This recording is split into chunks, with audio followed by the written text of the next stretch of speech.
KISS is an American rock band formed in New York City in January 1973 by Paul Stanley, Gene Simmons, Peter Criss, and Ace Frehley. Well known for its members' face paint and stage outfits, the group rose to prominence in the mid to late 1970s with their elaborate live performances, which featured fire-breathing, blood-spitting, smoking guitars, shooting rockets, levitating drum kits, and pyrotechnics. The band has gone through several lineup changes, with Stanley and Simmons being the only members to feature in every lineup. The original and best-known lineup consists of Stanley, vocals and rhythm guitar, Simmons, vocals and bass, Frehley, lead guitar and vocals, and Criss, drums and vocals. With their makeup and costumes, they took on the personae of comic book-style characters: the Starchild, Stanley; the Demon, Simmons; the Spaceman or Space Ace, Frehley; and the Catman, Criss. Due to creative differences, both Criss and Frehley had departed the group by 1982.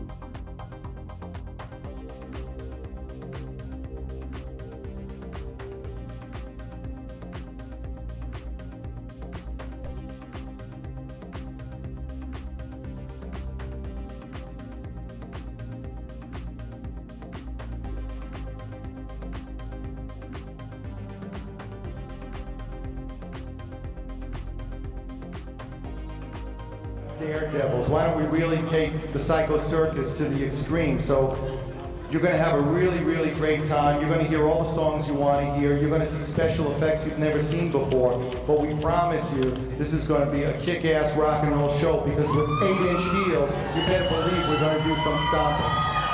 KISS car was literally outside along with the Kissettes, who you didn't see. The KISS car is actually going to be given away for free. When we used to put out albums, there was always something special. There were love guns, there were tattoos. We want to have a great time on stage. We want to rock, but at the same time, we want to make it fun. So the car is another way for us to have a really good time on stage and give you something a little extra. There's a whole lot of other stuff going on that we're excited about. We could babble, especially me, because I'm not like a hog, I'm the whole pig up here. Ace is going to tell you a little bit about our CD and about how interactive it is. Ace? Ladies and gentlemen, Ace Frehley.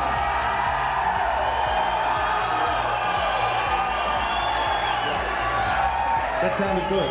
By the way, we have a new website that's coming out, and I have to read it because I'm an idiot. It's going to be called, pronounced kissonline.net. And actually, if you have a computer and a modem already hooked up, you put it in your CD-ROM and it'll actually get you right online without having to really do much except press a button. Tell them about the enhanced CD that just came out, the Psycho Circus CD. The enhanced? That's it. Come on, Ace. The CD, it's going to be the CD. You're going to be able to take the CD that you can buy that has the music on it, and we'll also have code on it that will get you hooked up to our internet service. Plus, there's a free screensaver. You'll get screensavers. You'll probably get some of the QuickTime stuff that I did for the last tour. You know, when I did the morphing at the end of the show. And you'll get all sorts of interesting stuff, merchandising. You'll know where we will be playing in the future. You'll know little things about whether or not Peter Criss have changed his cat litter or not. It's going to be a barrel of laughs, and try to make it to the show, because if you don't, you're going to be missing something spectacular. Thank you. Ace Frehley.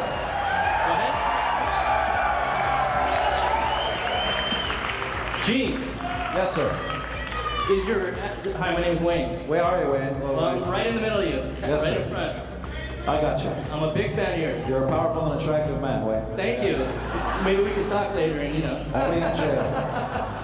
Okay, is your axe base going to be put out on the market? I noticed that it's a new signature model. You know, if we start doing, you know, what's for sale and what's not, all that stuff can be bought later on. The most important thing that we're doing right here, right now, is we're throwing down the gauntlet. We're issuing a challenge to every band that's been coasting for years and years. We want to raise the stakes yet again. We want to give you what you deserve, which is No more bands whining about how miserable their lives are. We're going to bring fun back to rock and roll. You deserve it!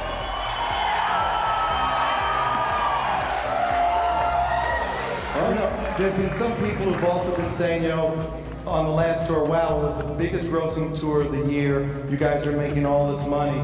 We wanted to announce that tonight we've lined ourselves up with Feed the Children, which is a charity whereby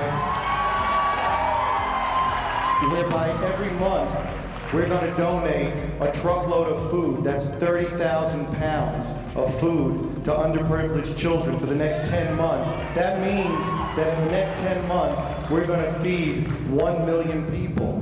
That's something we're real proud of too. And we're telling you, not because we want a pat on the back, but everybody who comes to the show owes it to themselves to help out these people, help out the kids, reach into your pockets. We have real tight pants on, but we reached into ours. America's getting too fat. You gotta give it away. You gotta help the kids. I mean, I look at I have a question. Share the wealth. Do the boys ever check out Kiss Otaku's Girls Kiss webpage? Sure. I'm one of them. We are about heterosexuals. Where are you? The infamous LA Kiss girl. Ah, I know you well. Oh, we know you. That's a brunette. You have your clothes on? Let's not go there. Hi guys, I have a question for you. Over here, third row, Doug Stock, Channel 29, Seattle. Is it true that you've reserved a location at the Statue of Liberty to play a show on New Year's of the year 2000? There are so many things that are being planned. You know, it's hard to talk about everything now because things change all the time.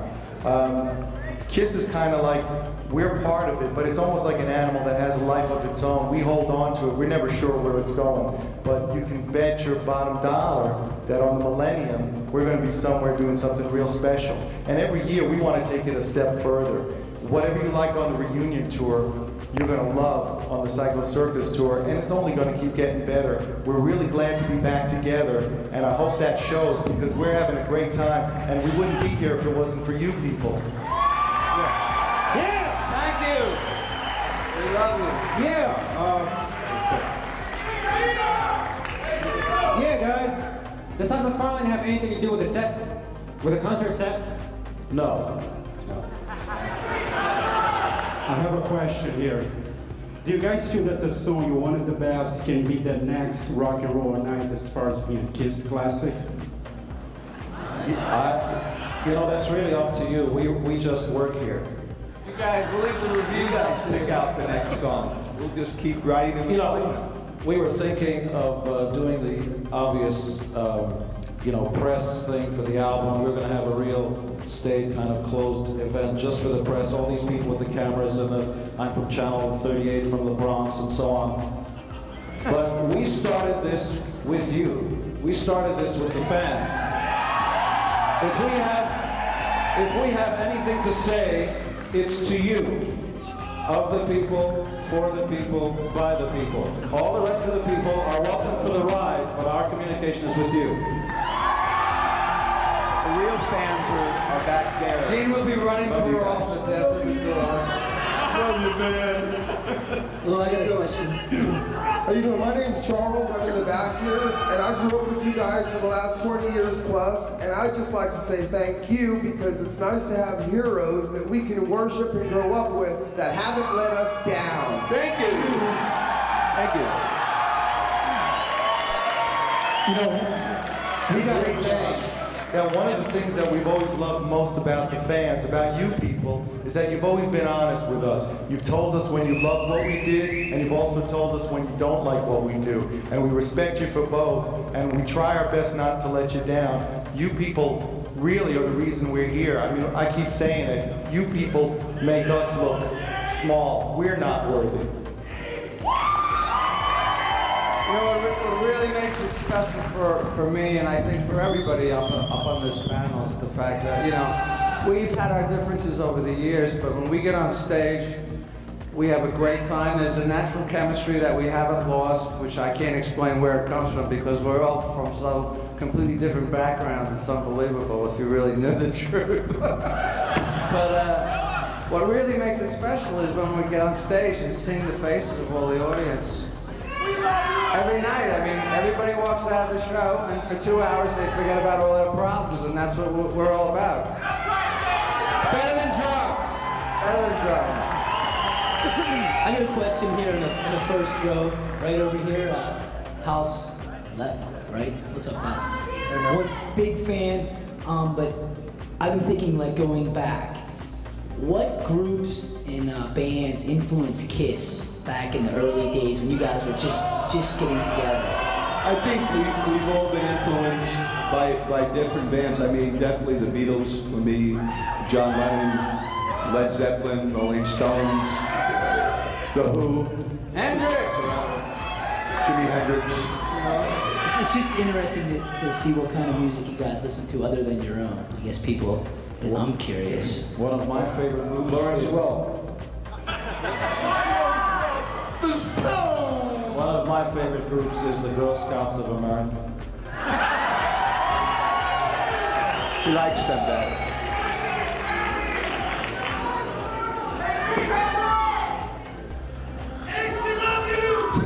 thank you, I love you too. Are you guys still with us? That's great. You know, it wouldn't be a bad idea to pass the microphone back to the people. Why don't you give the fans a microphone and let them talk to us? Will you guys pass the mic around to the fans so they can talk to us? Or we'll go home. I haven't been this happy in 20 years since I was 10 years old and I saw you on my dad's shoulders. I love you. We're gonna make you a lot happier. This is a question for the whole band. I love you guys. You're up on my walls. When are we going to see the box set? The Kiss box set? In your bedroom.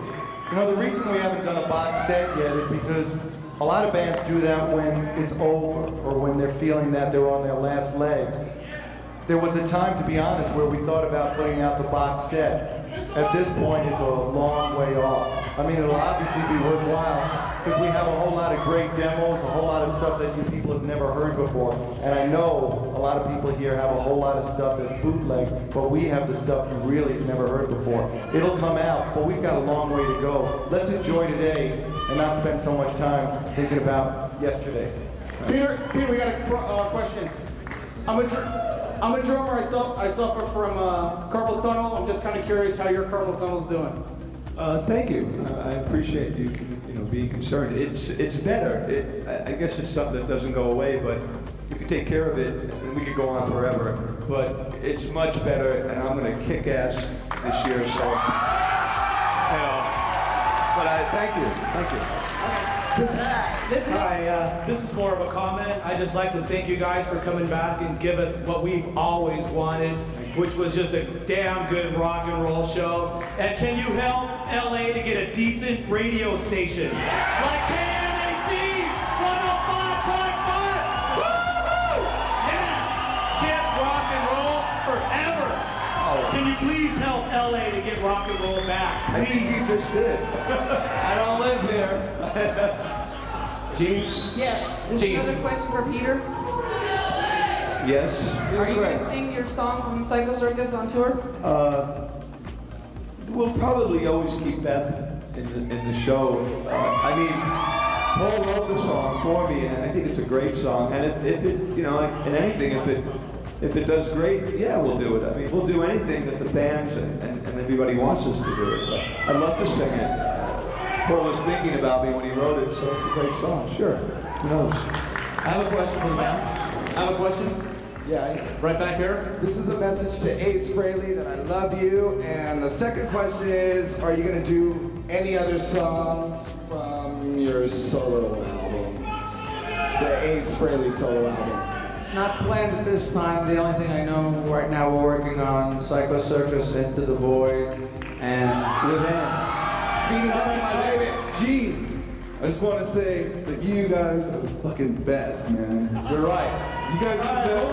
And you are the coolest guy I ever met in my whole life. That's right.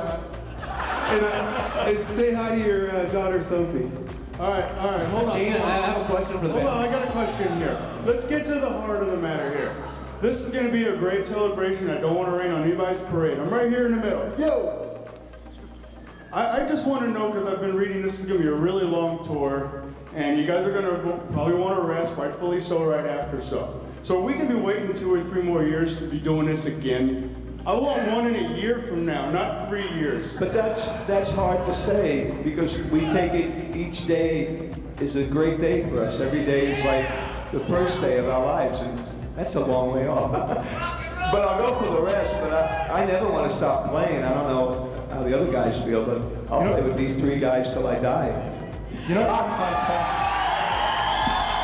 you know, we understand what you're saying, but it's hard sometimes for people to understand that when you tour the world, it takes about 1.5 years or 2 years to do it. There's people now who won't see us probably for a year at least on this tour.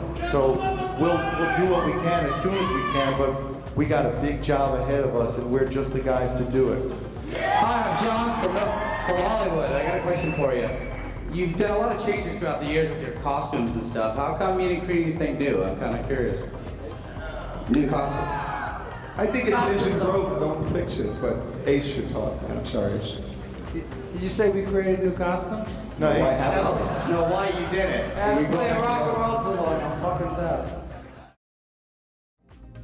In 1983, Kiss began performing without makeup and costumes, thus marking the beginning of the band's unmasked era that would last for over a decade.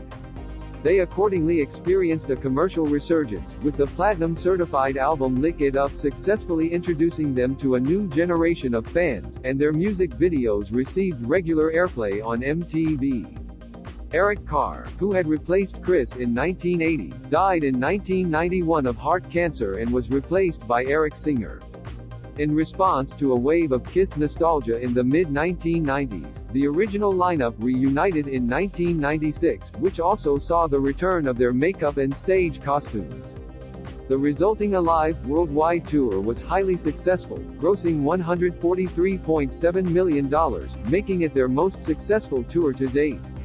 Chris and Fraley have both since left the band again and have been replaced by singer and Tommy Thayer. The band has continued with their original stage makeup, with Singer and Thayer using the original Catman and Spaceman makeup, respectively.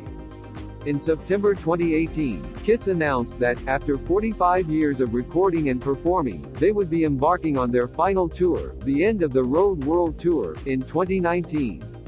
The tour's final show will take place on July 17, 2021 in New York City, where the band had formed 48 years earlier.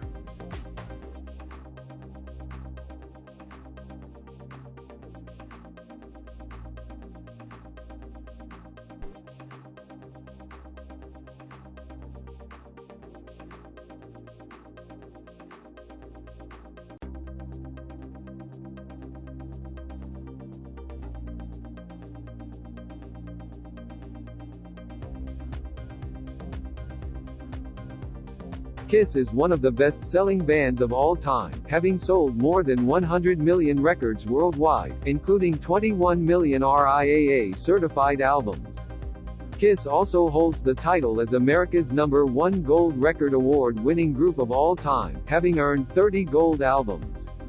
Kiss has 14 platinum albums, with 3 albums being multi-platinum. On April 10, 2014, the 4 original members of Kiss were inducted into the Rock and Roll Hall of Fame. Kiss was ranked by MTV as the 9th greatest metal band of all time, and placed 10th on VH1's 100 Greatest Artists of Hard Rock list, as well as being ranked as the 3rd best metal and hard rock live band of all time by Loudwire. Kiss have typically been classified under the genres of hard rock, shock rock, and heavy metal. Most of their 70s albums, particularly the first 6 released between 1974 and 1977, as well as 1982's Creatures of the Night and 1984's Animalize, featured a hard rock or traditional heavy metal style.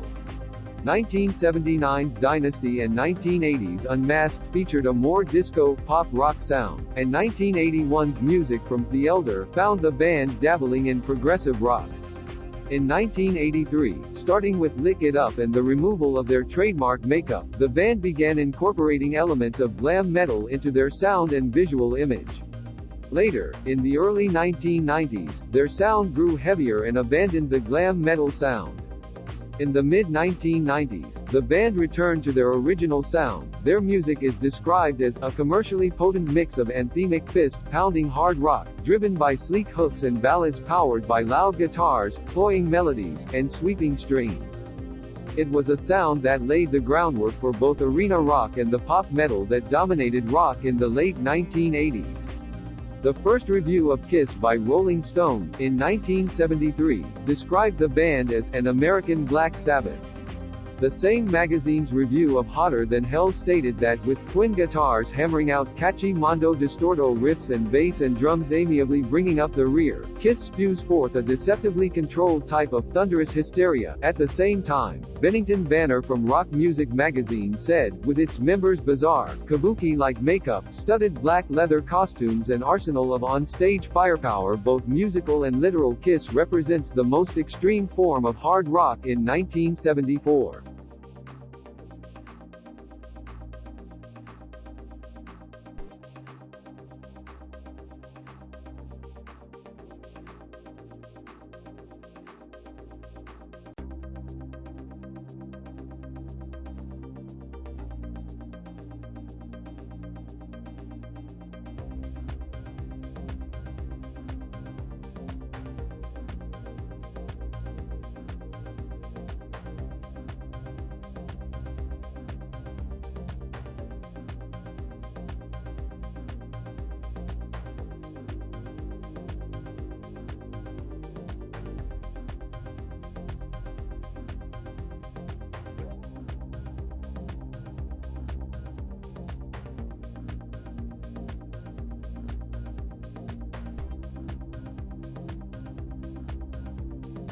Kiss was strongly influenced by Alice Cooper and the New York Dolls, while Gene Simmons states, their musical heart and soul lies in England. The Beatles and the trio of rock guitarists Jimmy Page, Eric Clapton and Jeff Beck were among the British acts he praised, with Simmons stating, "I've ripped off so many English riffs, if the British influence wasn't there, we wouldn't be here." Rock and Roll All Night is a direct bastard child of Slade's Mama We're All Crazy Now. In his book, Kiss and Makeup, Simmons wrote of the glam rock group Slade. "We liked the way they connected with the crowd and the way they wrote anthems. We wanted that same energy, that same irresistible simplicity."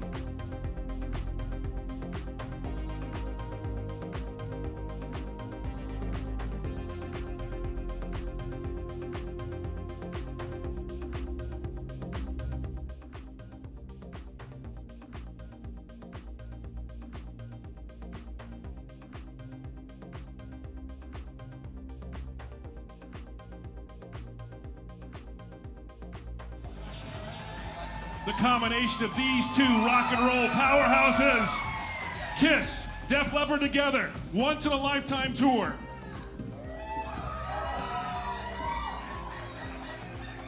Looking good, Gene. Here we are, everyone. How about a hand for Kiss and Def Leppard? The Kiss Army, the Def Leppard fans are watching at livenation.com. We are streaming live all over the world. The first one to grab a mic, of course, Mr. Paul Stanley of Kiss. I just want to say, this is our 40th anniversary tour. We couldn't feel more proud about going out there and doing the biggest show we've done. The Monster Tour that we did in Europe was arguably the best stage we've ever had. And we couldn't have a better band with us than Def Leppard over here. And not only that, but Phil decided to wear a shirt today, so it's a very special day. First question. And a jacket. It's the closest thing we've got to makeup, so, you know, he had to wear something. What brought you guys together for this the first time around here? Because you have never appeared on stage before together. We haven't, but, you know, we've run into each other at festivals, and, you know, it just seemed a natural fit. At some point, it really becomes important to go out there and give everybody bang for buck, give people something more than perhaps other bands are. We've had a history of going out there and trying to do the greatest shows possible. Summer is a great time to go out, enjoy yourself. You can go out with your family, just go on a date. But in any case, you want a full night. And you're not going to hear more better songs than with the two of us. I want to just hang around and listen to these guys. Right back at you, buddy. 1 and 1 makes 3 in these situations, really. My maths aren't great, but you see what I mean in rock and roll. That's 2 great bands going out together. There would be no dead time, be no dead airspace. You know, it'll be hits, hits, hits. And it's about 2 years ago, myself and Gene did a little tour of South America under the guise of the Rock and Roll All-Stars with a bunch of guys from like Guns N' Roses and Billy Idol and whatever. And other than trying to outdo each other with obscure British bands like the Idle Race and the Pink Fairies, who knew which band better, we discussed doing this as well, that one day Def Leppard and Kiss would actually tread the boards together, as it were, and it's finally happened, which is fantastic. Thank you, Gene, for that. Anybody that thinks this is just about ego, yeah, we love each other and all this kind of stuff. This is for the fans, of the fans, for the fans, by the fans. We are fans of Def Leppard, and we hope the fans are going to get the most out of this, and that's what it's all about. Hallelujah.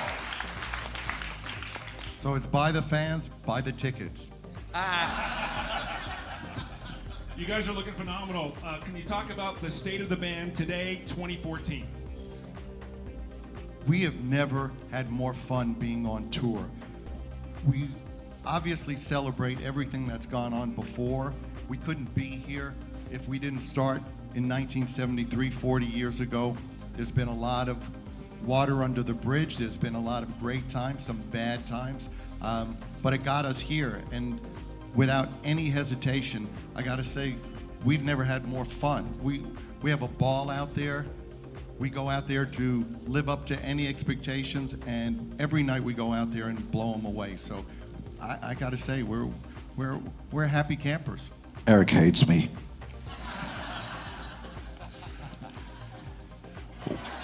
I didn't hear what you said. You're mumbling again. Eric hates me. Yes, I hate you very much. What about a question for Eric and for Tommy? You guys driving the band when you really had posters of them when you were kids. What's it like to be that fan who's in there? Right? Maybe? Actually, sorry, Paul. Actually, I'm not that much younger. These guys, how old do you think these guys are? Sorry about that, buddy. Yeah, when I was in kindergarten, I loved Kiss. No, you know, we've been, speaking for Eric and I, we've loved Kiss all of our lives. Kiss has been around for 40 years now, which we know, and, you know, but actually between... How old are you? You know, I'm in my early 50s, so I'm getting up there. But anyway, you know, I've been in the band about 12 years now. Eric's been in longer, and so we're a big part of this, and, you know, it's in our heart, and we, you know, we bleed Kiss blood, and Gene spits it, but you know, we're very much our heart and soul's into this, and we love being in Kiss, and like Paul said, when we do anything, when we're touring, when we're recording, we really love being together and doing it, and it's no BS. There's a good chemistry in this band, a great spirit, and we're looking forward to taking that out on the road this summer together with Def Leppard and having a gangbuster tour. Thank you.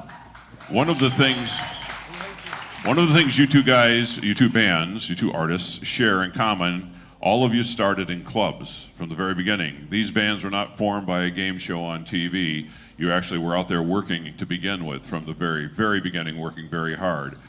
Does that carry over today? Do you feel that when you walk out on stage, you still remember that, either to escape the clubs or for the energy? Actually, I won a competition in a club to play with Def Leppard. So, but, you know, it was cool.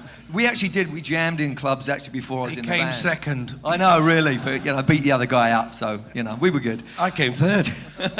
No, it was great, and I think you know, you get your chops together, you do all that stuff in clubs, and that's why we're still around now. We actually like each other as well, so it's that really makes a huge difference. Huge difference. You know, there is absolutely no way, there's no substitute for working your way up. Bands today that are starting out, they don't have a clue. Most of these bands go from obscurity to selling, you know, 1 million albums, 2 million albums. They couldn't entertain a phone booth, and that's why they don't sell tickets. You learn the craft by doing it. You start in the clubs, you work your way up to being third on a bill in an auditorium, then you get to headlining there, then you work your way into arenas. By the time you're in arenas, you damn well know how to do it. People come to see us because they know they're going to get a great night. Matter of fact, I remember Phil was in a band that did shows with us. Absolutely. In the UK. He was in a band called Girl. And like 1980 or 81 or something like that. Yeah. Yeah, and I kept saying, leave us alone. Stop bothering us. No, but you know, it just goes to show you there's no substitute. Both those bands know how to go out there and deliver the goods. And we're proud to be going out together because of that. Absolutely. It's worth stressing for the very first time ever. Def Leppard, Kiss together. Bang for the buck. When I think of Kiss and I think of Def Leppard, when I go to your shows, it's like I remember, the songs are like I remember from when I was, you know, listening to them in my room. So can you talk about that philosophy, Gene, of how you, both you bands, like to just make it sound like the record? Joe, I'm going to turn it over to you.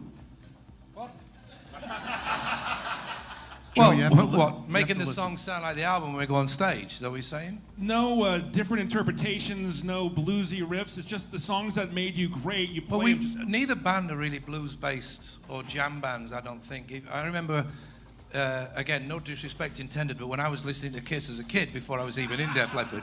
Here we go again. That is, as I said, it's a compliment. Sit down. It was pretty obvious that you're looking at a band, you know, you look at the back, first of all, you look at the image and think, this is great because, you know, this is different. And then you look at the back and there's 10 songs, 5 on each side, which means that, you know, you're getting probably 4 or 5 minute songs, not 45-minute songs. It wasn't like one of these, you know, in the 70s, it was very easy to be very indulgent.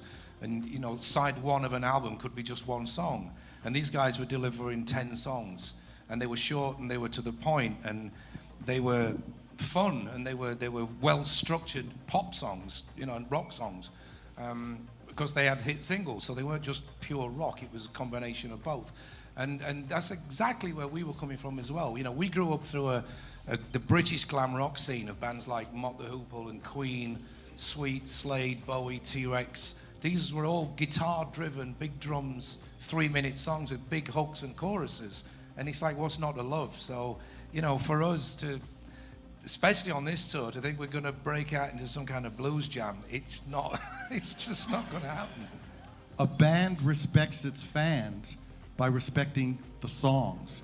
When you go out there, when somebody pays hard-earned money and you want to go out and hear a song and suddenly the band is bored with it and turned it into a reggae tune, it's an insult to you. You came to hear songs sound a certain way. And we're damn well going to make sure that you know that song as soon as it starts. If it's boring for us, then either we're ungrateful to you or those songs suck to begin with. Yeah, he's right. And, you know, you can disrespect your own back catalogue. There's critics somewhere out there that if either Kiss or Def Leppard took a tune and turned it inside out, they would rave about it, but the 9, 10, 15, 20,000 people watching would be confused. And we're not here to impress critics. You know, when I go and see the Stones or Kiss or McCartney, I want to hear the songs the way I've known them all my life. That's why I'm going. I don't want to hear a reggae version of Jumpin' Jack Flash. It just doesn't interest me whatsoever. And when I hear Detroit Rock City, I don't want to hear it ska. I want to hear it as it is. You know? Likewise, whenever we hear you guys, we go, wow, that sounds like the record. You may not remember, there were things called records once upon a time. But wow, that sounds like the CD. It sounds like it's supposed to. That's the kind of respect that we certainly want to be aligning ourselves with. That's why we're here together. Gene, can you talk about Kiss and Def Leppard joining together and your unwavering support of these great Americans right here, these men, these fighting men and women? I know it's very close to all your hearts. Our proud military makes freedom possible. Politicians fart through their mouth. Only the military makes freedom possible. If you don't know that, you're an idiot. This is not only a proud military, it's a volunteer military. People better than any one of us on stage volunteer their life, limb for a philosophy, an ideal, and an idea. And they go over and not everybody comes back. The least we could do is, number one, pay homage to them, and number two, make sure that a buck out of every single ticket that's going to come in through the door is going to go to various forms of wounded warriors. It's very easy for some of us to forget that there are sacrifices made so that we can enjoy freedom that we don't even think about. These people go out there and risk their lives voluntarily. They are the heroes of the 20th and the 21st century. We say God bless them. We hope for everyone's safe return. In the meantime, anytime that we can spotlight these people who are here today and ones who aren't, and say these people need to be treated not like you and me, but like the heroes they are. If there's anything we can do when you return to help integrate you back into society, whether you need some help, rehabilitation, help with your families, there are some great organizations. There are Wounded Warrior Care Project. There's other Wounded Warrior projects that we're involved with too. We're going to make sure that the money goes to the people who make it possible for us to be wearing our uniforms. And to our British friends, just as an FYI, because we believe in the same ideal, when we were in England, we did a fundraiser for the Brits, the proud Brits who went over and served for the same reasons. Help for heroes, we don't want to get maudlin or get serious, but we were born in two of the greatest countries, and the freedom that we get to enjoy every day comes at a price, and some people give the ultimate sacrifice to make that happen. So God bless all of you. Hallelujah. Leo's got a couple questions from the crowd here. The first one I got from the press, actually the first two had to do with the earthquake today. Ladies and gentlemen, Joe Elliott flew in last night, and he thought there was an earthquake this morning. Little did he realize it actually was a KISS production crew preparing for the show. I think it was Gene. He dropped his wallet.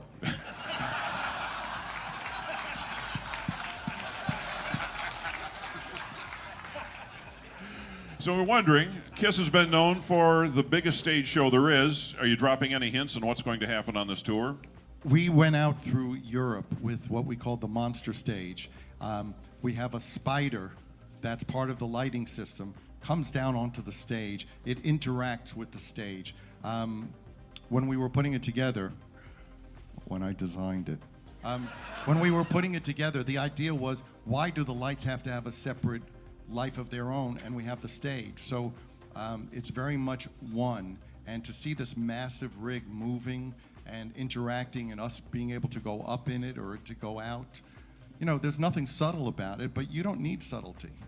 We're here to deliver good news and excitement. When you want bad news, you just have to go to your computer or go to the television.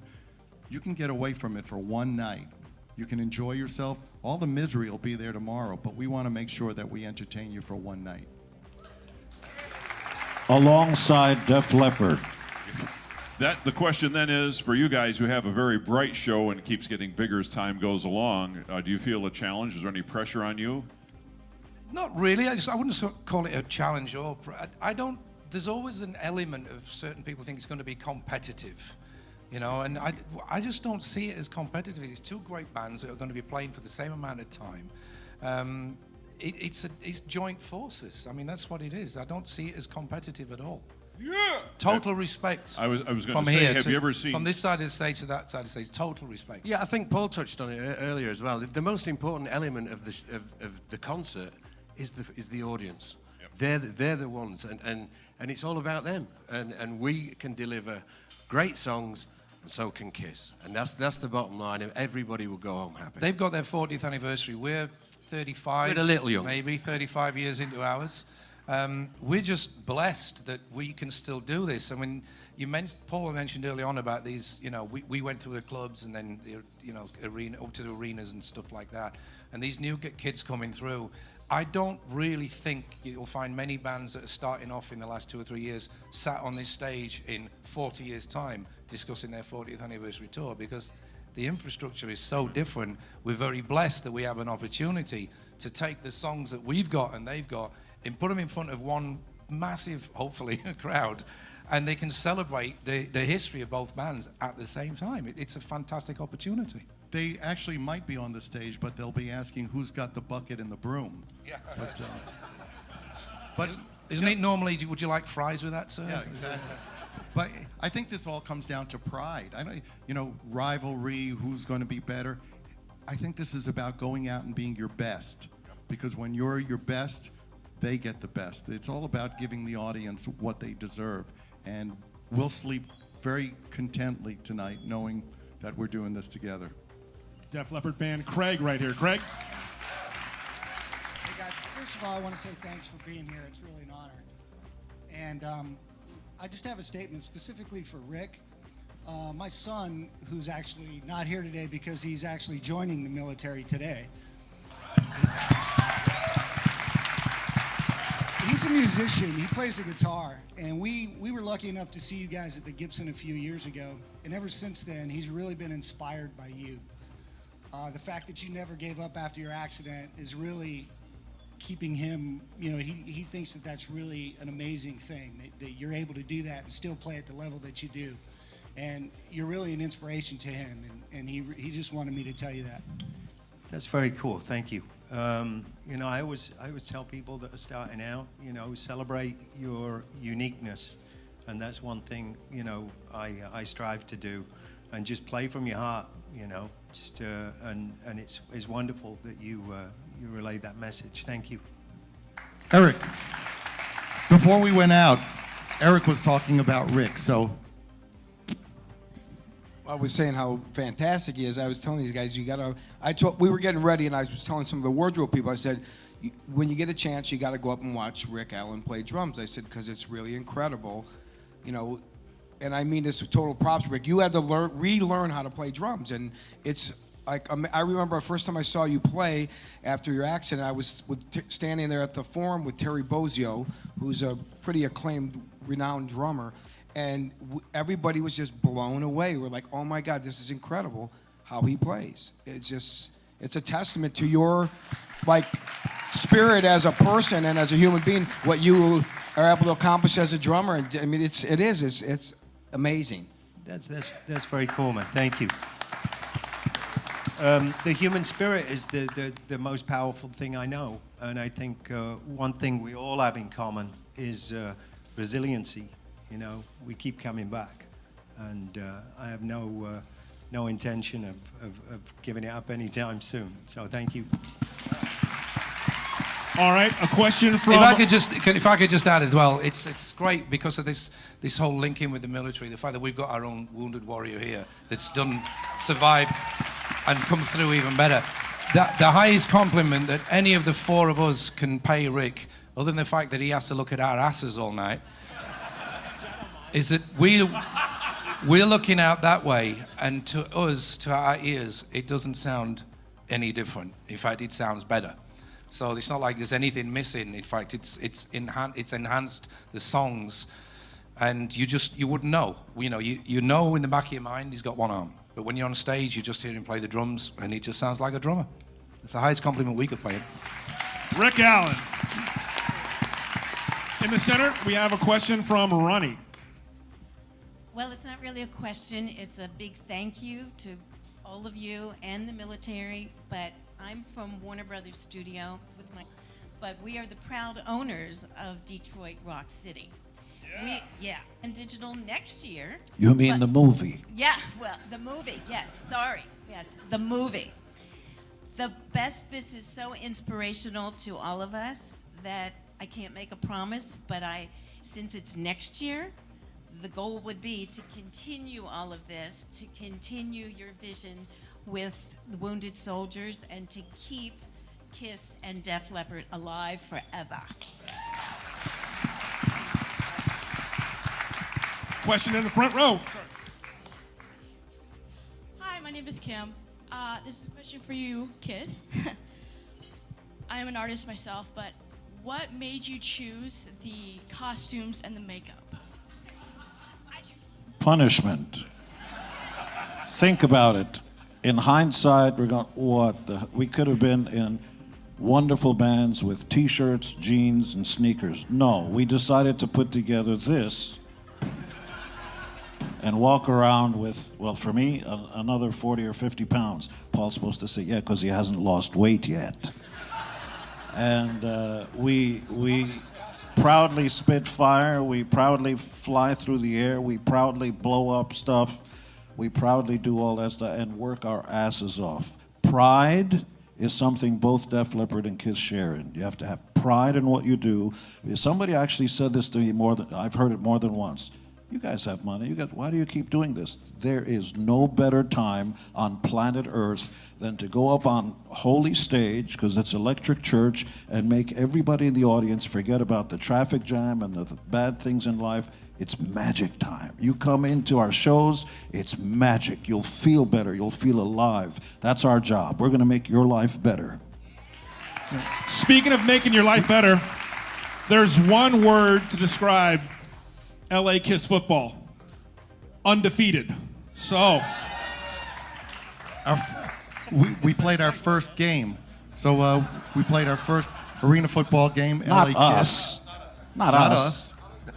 Our football team. 41-38. We're also undefeated. But yeah, our football team won its first game. Home season starts April 5th, and you should really come to these games because the players are absolutely insane. The entertainment is insane. The dancers are insane. It really takes this all to another level. It's Kiss, and you know, when Kiss puts their name on something, it's not going to be something that, it's not going to be a snooze. You're not going to have to sell your car, mortgage your house to get tickets. There's $99 season tickets available. But we're not here to talk about that. We're here to talk about the tour. Paul is right. Go to lakissfootball.com. But, you know, going back to the question about, you know, the outfits or uniforms, you know, I remember going to concerts. I was lucky. I saw Humble Pie. I saw Jimi Hendrix. I saw Derek and the Dominoes, The Who, The Kinks. Every band. I was a huge Anglophile. Loved British bands. Thought that most of the American bands needed to start by taking a bath and then spending a little bit of time less with drugs and more playing their instruments. So we came up from that. Those are our roots. We never put this on to substitute for anything. We wanted to wear this proudly and take what we had seen other bands do a step further. If it was purely about the makeup, there would be tons of bands running around. The few that have done it, most are answers in Trivial Pursuit games at this point. So it's always been about the heart. You can paint a car anything you want, but without a great engine, it doesn't go anywhere. This is a great engine up here, and we are going to win every time we hit the stage. Live Nation. Paul, just so you know, if your team keeps winning, we've got a song called Undefeated. You can borrow it if you want. Free? Yeah, you can play it in the stadium. One of the things that a lot of people don't realize in seeing your shows, both of you bands are this same way. Your audience now has grown to the point where it's from, God knows, hours old all the way up into people who've been around for quite a while. You have a complete broad demographic range in your audience, and I know that's not the way it started out. When did you first start noticing that? And you got to get a kick out of seeing families and people that could be families. For us, rock and roll has changed. What's happened over years, rock and roll has become more like the blues. As long as you're writing about things that your audience understands and can connect to, you can keep playing it. It's not the music of teenagers, it's the music of life, about celebration, about freedom, about self-empowerment. You know, for us, the great thing has been our concerts have turned into kind of tribal gatherings. It's more about a tribe. Usually if you go to a rock concert, you don't want to see your kid brother, you don't want to see your older sister, it's just yours. With us, it's about a tribal gathering. It's like the largest cult on earth. Everybody shows up. They're proud to have their family with them. It's great when you see parents there holding their kids up, almost like a rite of passage. You know, for us, rock and roll is something that's timeless. I like to say to the audience, we were there for your parents and we'll be there for you.